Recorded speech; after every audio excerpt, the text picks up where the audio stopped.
काय सांगाल आज भारतीय जनता पार्टी वाडा तालुक्याच्या माध्यमातून आज ऊस या ठिकाणी दहीहंडी उत्सवाचे आयोजन करण्यात आले होते. कुठला उद्देश ठेवून हा आयोजन आपण करत आहात? भारतीय जनता पार्टी वाडा तालुक्याच्या वतीने आज या ठिकाणी आपण दुसरा वर्ष या ठिकाणी गोविंद पथके मोठ्या संख्येने उपस्थित झाली होती आणि आपण हे गोकुळाष्टमीच्या दिवशी गोविंदा पथकांचं एक मनोरंजन वाढण्यासाठी आणि भारतीय संस्कृती जपण्यासाठी आपण हा कार्यक्रम आयोजित करतो आणि या कार्यक्रमाला जनतेने सुद्धा मोठ्या प्रमाणात प्रतिसाद दिला.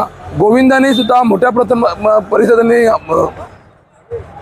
सहभाग इथं दाखवला आणि अतिशय दिमागदारपणे कार्यक्रम हा यशस्वी पडला.